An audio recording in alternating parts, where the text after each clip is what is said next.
McCarty, and I'm the division manager for Yamaha Racing. We're here in the race shop with Josh Hayes and Cameron Beaubier. And we just got done with a 2-day test at Thunderhill, and we wanted to tell you a little bit about it and some of the great things that you may not know about the 2015 R1. You know, this bike has a lot of features that are not necessarily seen. They've probably been mentioned, but we want to tell you a little bit about the narrowness of the bike overall. At the crankshaft and probably the outer spars, this bike is about 30 millimeters less than last year's R1 was, which really translates to great things for the riders on the track. Really, one of the great things for us is that Yamaha did such a great job on this new engine. We're able to focus on all of the chassis components. This test really was about all of that.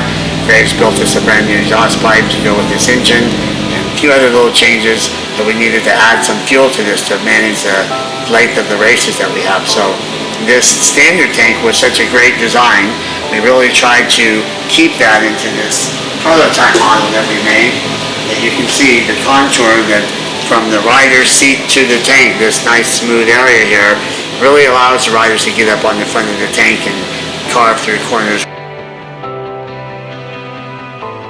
I think more than necessarily light feel throwing it around, I think a lot of that comes from the geometry of the motorcycle, but you see it in the acceleration and in the speed, the feel of the bike needing less suspension to support the machine. So it gives you a more forgiving motorcycle whenever you're leaned over. It just makes everything so much easier to ride. So you're taking a big, potent 1000cc machine and making it something that feels natural to ride really, really fast, similar to what they did a great job with the R6. For me, coming from a 600, having a few years on the 600, switching to the Superbike, I mean, it was tough for me. It's just too much power, just upsetting the chassis everywhere. And just riding this thing the 2 times I did was amazing. You know, it kind of gave me that 600 feel again, just with some more power. So I'm really looking forward to COTA. Let's talk about weight of this new bike. When it comes off the production line, it's about 199 kilos. And when you take it back to your shop and you pull off the turn signals and things that you don't need on your track, you're going to be very surprised at the weight of this thing. For us, it was under the limit for MotoAmerica.